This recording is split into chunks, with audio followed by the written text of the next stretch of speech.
¿Sabías que la voz es el vehículo de comunicación más utilizado entre las personas y uno de los medios esenciales para expresar y comunicar los conocimientos, pensamientos y sentimientos propios?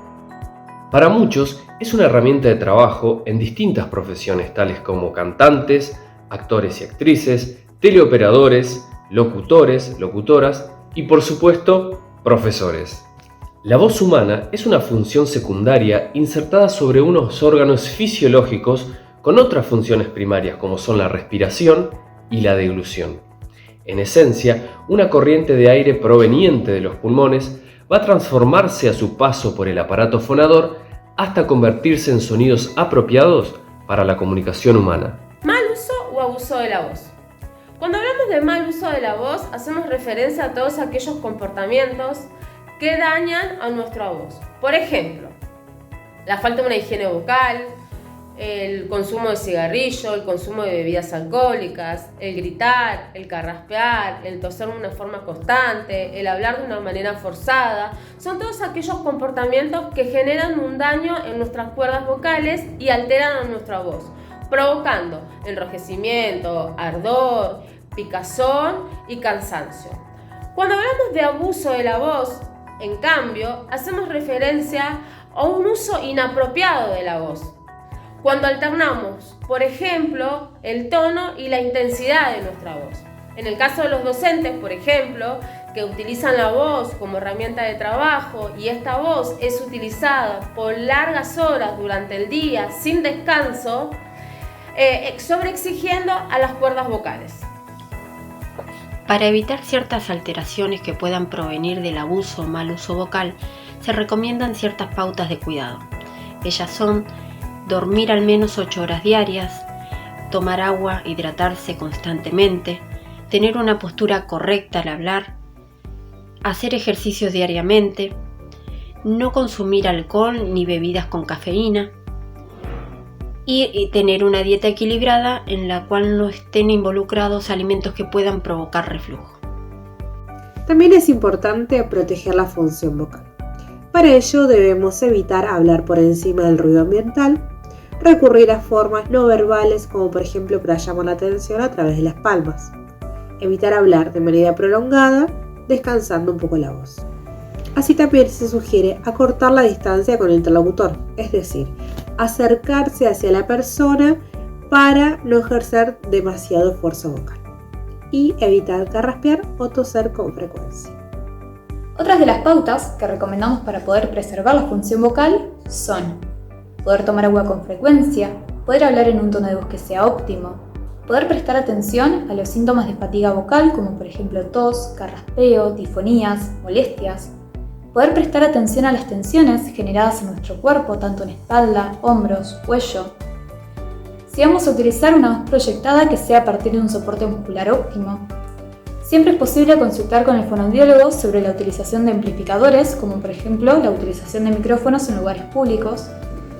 Y por último, pero no menos importante, que es un buen descanso. ¿Alguna vez pensaste cómo es tu respiración mientras hablas?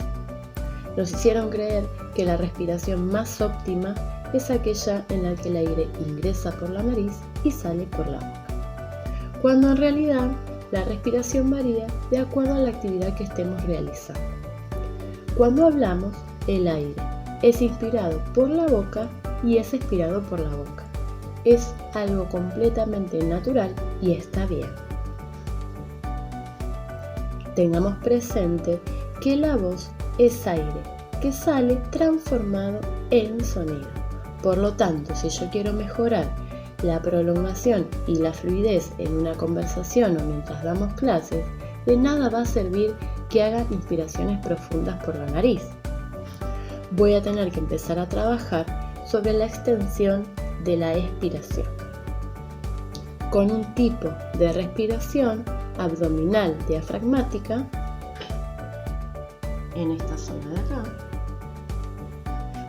que nos va a permitir alargar nuestras expresiones, regular la salida del aire y jugar con el volumen de nuestra voz. Por otro lado, otra cosa que tenemos que tener en cuenta es la técnica de calentamiento vocal. Esta lo que va a hacer es acondicionar la voz para evitar posibles disfonías o cualquier tipo de alteración relacionada con el sistema fonatorio. Podemos realizar ejercicios para relajar la musculatura del cuello y la cabeza. Llevamos la cabeza hacia un hombro, hacia el otro,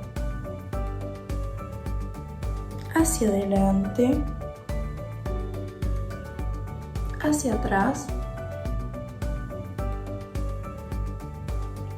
y realizamos una rotación suave hacia un lado y hacia el otro.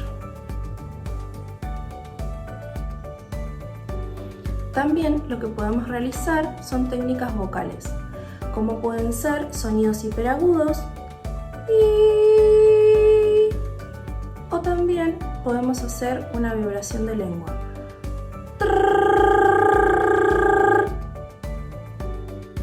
Bueno, buenísimo entonces. Ahora te pido que te imagines en un profesional del deporte. Puede ser un futbolista, puede ser un jugador de básquet o de tenis, que antes de realizar la actividad, primero realiza un calentamiento, lo que hablábamos anteriormente. Y después de la actividad, sería muy descabellado pensar que se va a ir y no va a hacer un estiramiento, no va a tener una etapa donde pueda volver al estado de reposo, ¿sí? Entonces, como profesionales de la voz, después de una jornada de 4, de 8 horas, de 6 horas, de 2 horas, necesitamos también volver a ese estado de reposo. Y para eso te vamos a dar simplemente 2 prácticas que podés realizar cuando salís de realizar ese trabajo de dar las clases o de toda actividad que te demande el uso de la voz. Primero puede ser la técnica de bostezo, como lo llamamos, y se trata de dejar entrar el aire por nariz y luego, a medida que vamos a exhalar, hacerlo de forma de bostezo y realizar alguna emisión con alguna vocal, ¿sí? Ejemplo.